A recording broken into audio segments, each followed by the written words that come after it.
Hello and welcome to Study IQ. My name is Saurabh Gupta and I teach philosophy of life on Study IQ IS. आज के इस session में हम discuss करने वाले हैं हीगल को। इससे पहले हमारा जो टॉपिक था दैट वाज इमैनुअल कांट, जो कि एक जर्मन फिलोसोफर है। ये हमारी मॉडर्न वेस्टर्न फिलोसफी है जिसमें हमारा ये अगला टॉपिक है। तो हीगल की फिलोसफी को समझने से पहले हमें सबसे पहले ये समझना होगा कि हीगल की फिलोसफी की जरूरत क्या पड़ी। हीगल की जो फिलोसफी है उसमें क्या कांट की फिलोसफी का कोई रोल है। ये कुछ क्वेश्चंस हैं जिनके आंसर्स को आज हम फाइंड आउट करने वाले हैं। फिलोसफी से रिलेटेड कोई भी आपके डाउट्स है, कोई भी क्वेरीज हैं, तो आप मुझे डायरेक्टली कांटेक्ट कर सकते हैं मेरी टेलीग्राम आईडी पे and that is Gupta Saurabh BLY1। आप मुझे इंस्टाग्राम पे भी कांटेक्ट कर सकते हैं, आईडी जो है वो सेम रहने वाली है। हमारा फिलोसफी ऑप्शनल का जो अगला बैच है वो स्टार्ट हो चुका है और जिसके एडमिशंस जो है वो क्लोज हो जाएंगे 15 दिसंबर को। इसमें आपको लाइव क्लास के साथ साथ टेस्ट सीरीज मिलते हैं, आपको मिलते हैं आंसर राइटिंग के लिए नोट्स मिलते हैं। जितने भी आपको स्टडी मटेरियल है सारा हमारी तरफ से आपको प्रोवाइड किया जाएगा। लाइव क्लास के साथ साथ जो टेस्ट सीरीज में मिलती हैं आपको, उसमें 12 टेस्ट रहते हैं, 8 सेक्शनल टेस्ट होते हैं और 4 फुल लेंथ टेस्ट रहते हैं, जिनके एवेल्युएशन भी आपको 4 दिन के अंदर प्रोवाइड कर दिए जाते हैं जब आप अपने टेस्ट को अपलोड कर देते हैं। सारा स्टडी मटेरियल हमारी तरफ से आपको प्रोवाइड किया जाएगा। Not a single book you have to purchase from the market. हमारा स्टडी मटेरियल आपके लिए सफिशिएंट भी है और अप्रोप्रिएट भी है, जिसको पढ़ के आप अपने आंसर राइटिंग की प्रैक्टिस जो है वो कर सकते हैं। इसकी फीस काफी अफोर्डेबल है, 14,999 अगर आप मेरा कोड यूज करते हैं SG लाइव। ये मेरा जो कोड है इसको यूज करके आप स्टडी IQ पे कोई भी कोर्स परचेज करते हैं तो उसमें आपको मैक्सिमम डिस्काउंट मिल जाता है। एडिशनल डिस्काउंट के लिए आप मुझे कॉन्टैक्ट कर सकते हैं मेरी टेलीग्राम आईडी पे। तो आज का जो हमारा टॉपिक है दैट इज हीगल। अब हीगल के जो हमारी यूनिट है, हमारे जो 5th यूनिट है, तो इसकी अगर हम बात करते हैं तो इसमें हमारे यूपीएससी के सिलेबस में 2 टॉपिक हैं। पहला है एब्सोल्यूट आइडियलिज्म और उसके बाद में आता है डायलेक्टिक मेथड। तो अगर हम बात करते हैं एब्सोल्यूट आइडियलिज्म की, तो एब्सोल्यूट आइडियलिज्म को समझने से पहले हमें थोड़ा ये समझना पड़ेगा कि इसका कांट से क्या कनेक्शन है, क्योंकि हीगल के एब्सोल्यूट आइडियलिज्म को समझने के लिए, उसके डायलेक्टिक मेथड को समझने के लिए हमें कांट की जानकारी ज्यादा जरूरी है। कांट को हम पहले ही पढ़ चुके हैं, अब क्या कनेक्शन बनाना है इसकी हम बात कर लेते हैं। अगर हम बात करते हैं कांट की, कांट ने ये कहा था कि reality is of 2 types, first is phenomena and the second is noumena. Phenomena का मतलब होता है phenomenal world that is apparent to us, जो हमारे सामने अपीयर होता है। ठीक है, जो हमारे सामने अपीयर होता है, अपीयर होने का मतलब ये है कि जो स्पेस और टाइम में होता है, जिसको हम अपने सेंस ऑर्गन से परसीव कर सकते हैं, यानी कि जिसको हम देख पाते हैं, यानी कि जो फिजिकल वर्ल्ड है कुल मिला के, जिसको हम अपने सेंसेस से देख पाते हैं, हाथों से टच कर पाते हैं, तो वो क्या है, वो फिनोमिना है। अब बात करते हैं नोमिना की। नोमिना एक ऐसा वर्ड है जिसमें नॉमिनल एंटिटीज होती हैं लाइक सेल्फ यानी कि सोल, आत्मा, वर्ल्ड, जगत एंड गॉड यानी कि ईश्वर। ये कुछ ऐसी एंटिटीज होती हैं जिनको हम देख नहीं सकते, जिनको हम अपने हाथों से टच नहीं कर सकते, लेकिन हमारा मन नहीं मानता इनके बारे में जानने के लिए, इनको भी वो जानने की कोशिश करता है जबकि इनको वो देख नहीं सकता। तो ये होते हैं आइडियाज ऑफ रीजन, यही हमने पढ़ा था पिछली वाली फिलोसफी में।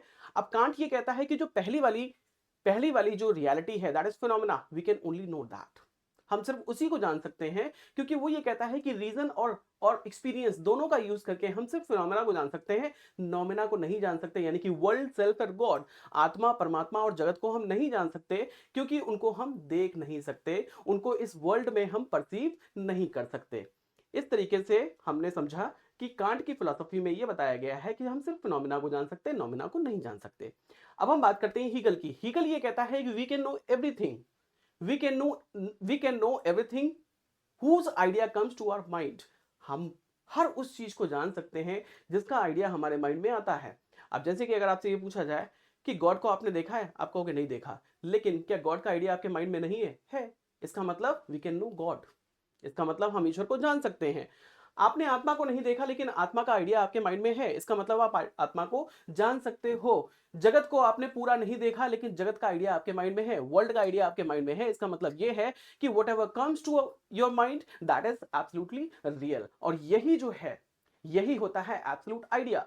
एब्सोल्यूट आइडिया का मतलब क्या है? एक संपूर्ण विचार, एक ऐसा संपूर्ण विचार जिसमें नॉमिना भी है और फिनोमिना भी है।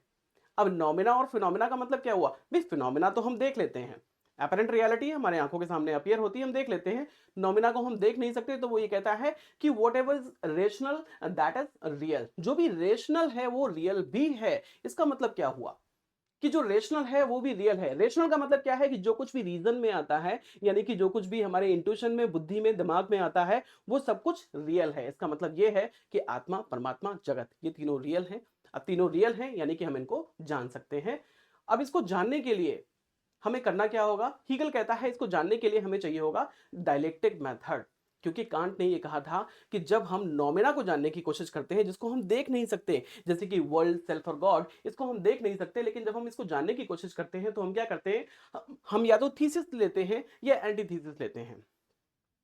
अब ये थीसिस और एंटीथीसिस का मतलब क्या हुआ? थीसिस का मतलब है कोई भी पॉजिटिव स्टेटमेंट, और एंटीथीसिस का मतलब ये उसका काउंटर स्टेटमेंट, यानी कि उसका नेगेटिव स्टेटमेंट जो उसको काउंटर करता है, उसका एंटीथीसिस। हम बस इसी में उलझे रहते हैं। मैं कहता हूं गॉड एग्जिस्ट करता है, और कोई व्यक्ति है जिसका नाम है मोहित, वो ये कहता है कि नहीं, गॉड एग्जिस्ट नहीं करता। हम आपस में लड़ते रहते हैं, लेकिन ना मैं क्लियर हूं ना ही वो क्लियर है। हम दोनों में से कोई भी क्लियर नहीं है, हम आपस में लड़ते रहते हैं। इससे हमें क्या मिलता है? इससे हमें सिर्फ इल्यूजन्स मिलते हैं, जिसको हम कहते हैं ट्रांसेंडेंटल इल्यूजन्स, जिसको वो बोलता था एंटीनॉमीज, जो कि हमने पिछली वाली क्लास में पढ़ा था। अब हीगल ये कहता है कि ये इल्यूजन्स नहीं है। जब हम डिस्कशन करते हैं तो इस तरीके के मतभेद होना जरूरी है, जिसको कह लेते हैं डायलेक्टिक मेथड। डायलेक्टिक मेथड का मतलब है डिस्कशन, यानी कि क्वेश्चन आंसर। ये जो मेथड है ये ओरिजिनली हीगल का नहीं है, ये सोक्रेटिस का है, जिसके लिए वो उसको क्रेडिट भी देता है कि ये जो मेथड है ये मैंने सोक्रेटिस से लिया है। आगे अगर हम बात करते हैं इस मेथड की, तो हीगल ये कहता है कि जब भी हम डिस्कशन करते हैं तो हम थीसिस और एंटीथीसिस को ही लेते हैं, लेकिन इसका मतलब ये नहीं है कि हम कुछ ट्रांसेंडेंटल इल्यूजन्स यानी कि एंटीनॉमीज में ही फंसे रहते हैं। हम उनके कंक्लूजन पे भी पहुंचते हैं, और जो भी कंक्लूजन है वो है एब्सोल्यूट आइडिया।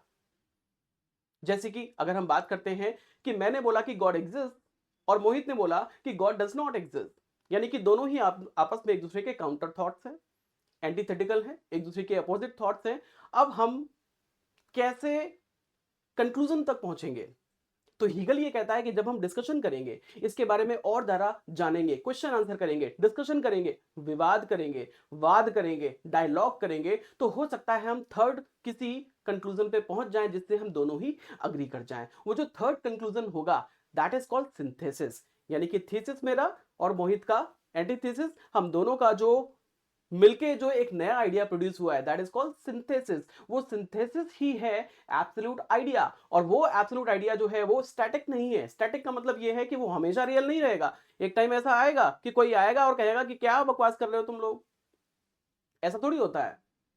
यानी कि अब वो जो आइडिया है वो क्या बन जाएगा? वो थीसिस बन जाएगा, और उसका भी एंटीथीसिस कोई मिल जाएगा। यानी कि बहुत दिन तक वो हमारे लिए रियलिटी नहीं रहने वाली है। अब कोई और आएगा, वो ये कहेगा नहीं ऐसा नहीं होता, फिर हमारा वाद विवाद फिर से शुरू होगा, फिर से हम किसी नए कंक्लूजन पे पहुंचेंगे। इसका मतलब क्या हुआ? इसका मतलब ये हुआ कि रियलिटी जो है वो स्टैटिक ना होके वो कैसी है? वो डायनामिक है। It changes from time to time. यानी कि जो एब्सोल्यूट आइडिया है वो क्या क्या होता है? वो टाइम टू टाइम चेंज होता है। इसीलिए वो कहता है everything is idea and idea is everything. यानी कि जो रियलिटी है वो आइडिया ही है, और ये जो आइडिया है ये एब्सोल्यूट है।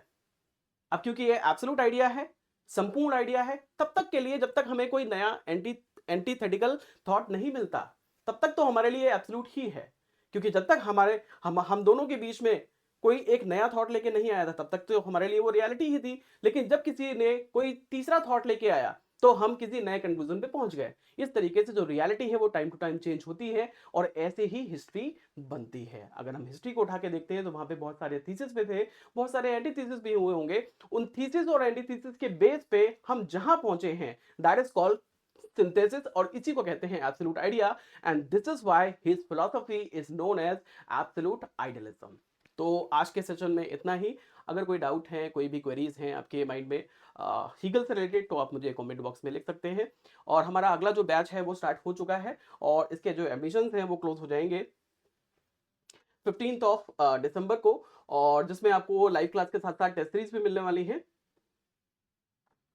आपके 12 टेस्ट रहते हैं टोटल, जिसमें आपको 8 सेक्शनल टेस्ट और 4 फुल लेंथ टेस्ट रहते हैं। उन सभी का एवेल्युएशन भी आपको टाइम से मिल जाता है। So this is all about today's session. तो आज के लिए इतना ही। Thank you so much for joining my class. Have a good day, good luck, stay tuned, study IQ, and see you in the live batch.